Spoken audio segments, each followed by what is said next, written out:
It is a completely new kid on the block, a fresh start, clean break with the past.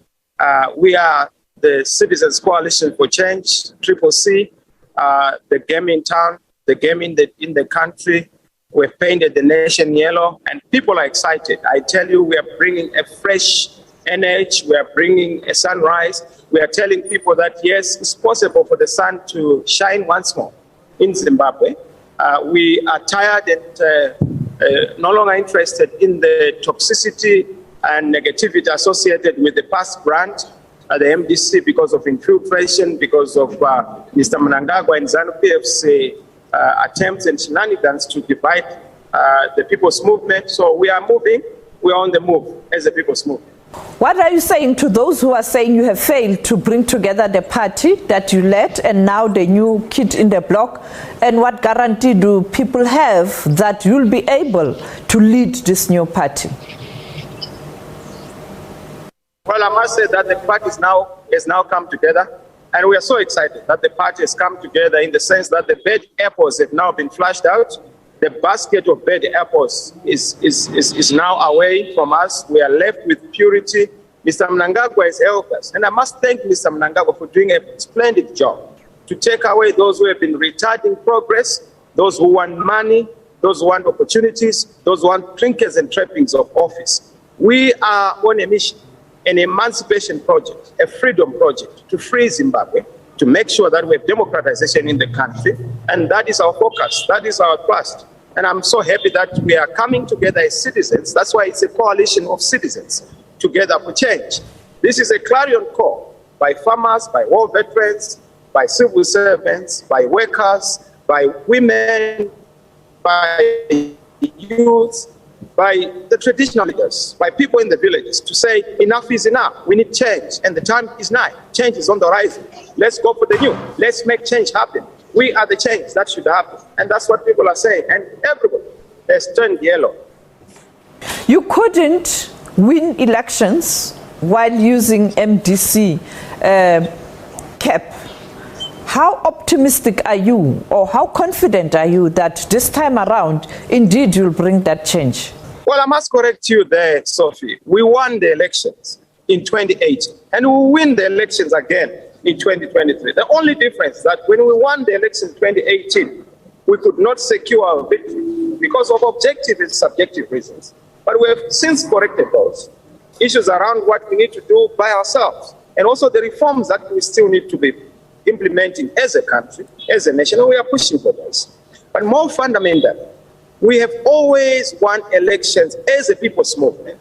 In fact, in 2018, we were not as ready and strong as we are. Mind you, President Tsvangirai passed on in February.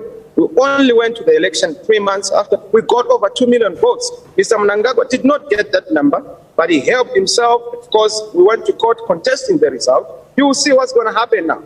We are going to win with a wide margin. It's going to be a whitewash. 2023 is already in the bag. That's why Mr. Mnangagwa and ZANU-PF are so scared of us. They've tried every trick in the book, but we've withered the storm. They've used recalls, illegal and criminal recalls. They've used our own colleagues who are working with our SY colleagues to try and divide the movement, who have remained standing. We are still standing, and we are raring to go. We are on the move, and we have turned yellow. We are the yellow revolution. You will see, Zimbabwe is excited. Zimbabwe is excited. We have to fix Zimbabwe in order to fix SADC. Because without Zimbabwe being stable, SADC can't be stable. Look at South Africa. The immigration crisis is actually a governance crisis in Zimbabwe. It's an election nightmare where we need to correct things. So yes, 2023 is already in the bag. You will see even in the by-elections, we've done very well in terms of preparing for them. And our logo, Triple C, is the only game in town. ZANU-PF people know it. Mr. Mnangagwa is aware that it's game on. Looking at what needs to be done in terms of ensuring that you are indeed a political party in Zimbabwe and you can participate during elections, have you done all the necessary arrangements to ensure that tomorrow you don't wake up and say, no, the Electoral Commission, or there are hurdles in terms of ensuring that you contest the coming by-elections?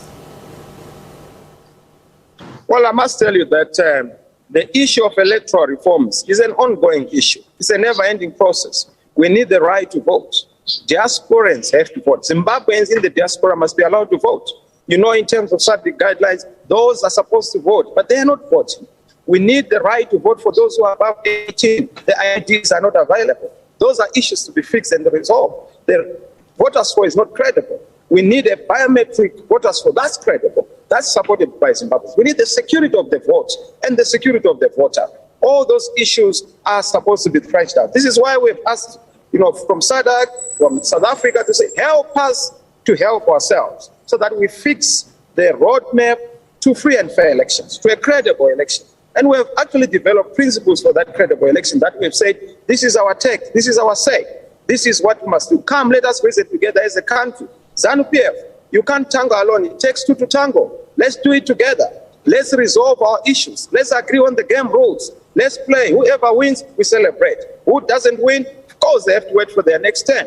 That is what we must. But let's agree on the rules to move forward. So, yes, you must know that we are doing everything and leaving no corner unstoned and no stone unturned to make sure that the situation on the ground is ready, is available for our victory. And I can tell you that victory is certain. It's just a question of time. People are ready. It's a citizen coalition, a new consensus in the country to say we need change. Is the environment conducive for contesting elections? I mean, we know that you will be having your by-elections very soon. Is the environment conducive?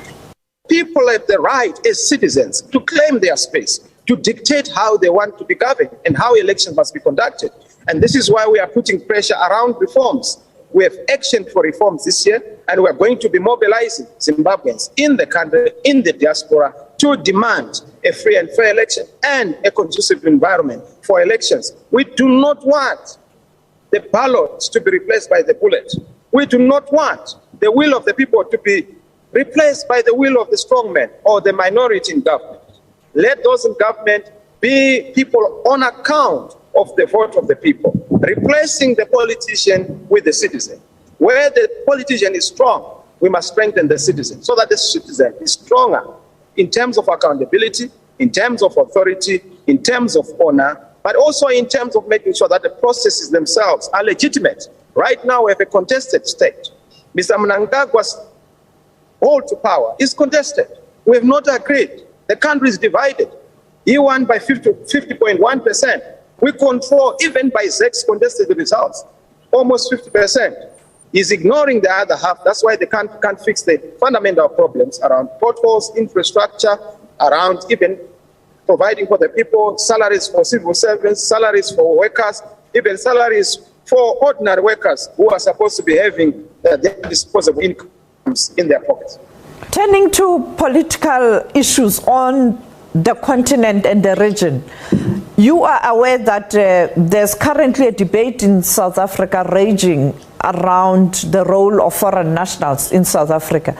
As the leader of this new movement, what are your observations? What needs to be done to ensure that what South Africans are saying is taken into consideration in terms of the pressure the country is under on issues related to foreign nationals, particularly looking at people coming from Zimbabwe? Let us be helped as Zimbabweans to help ourselves and fix the governance person, the contested elections, have proper elections, have proper reforms, so that we are able to address permanently, eloquently, and comprehensively the key question in Zimbabwe, which is the question of the mandate of who should govern the country.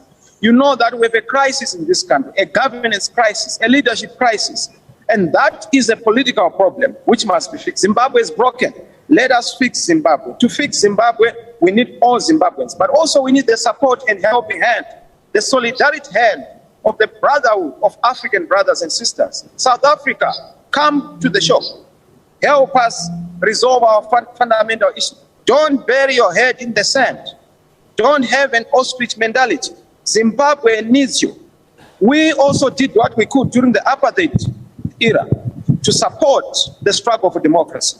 Help us help ourselves. Support the struggle for democracy in Zimbabwe. It's not about a political party. ZANU-PF has ceased to be a vehicle of the emancipation of the people, a progressive vehicle. No, we now have CCC, a citizen coalition for change. Support the people, support Zimbabweans. If you are not willing to support our movement, support the people. Support the people of Zimbabwe in solidarity at the governmental level, but also at the party level as ANC. Come and help us. Mr. Chamisa, the current coup in Burkina Faso and Mali and other West African countries, what is the cause? How do we get out of this? Well, it's a number of issues. It's also to strengthen structures, to strengthen institutions. We must not have big men in Africa. Let's have big ideas in Africa. Let's also put citizens at the center and not the politicians. We are giving too much power to politicians. We are also giving too much power to barracks. Barracks must be there to guarantee the stability of the state. We must also know that the bullet must preserve the sanctity and integrity and dignity of the ballot. That is supposed to be institutionally safeguarded at AU level, but also at regional level in terms of the various regions we have in West Africa, East Africa, Southern Africa. So we have organs that are able to respond to the existential threats that we face in our different spaces on the African continent. Thank you so much, Mr. Chamisa.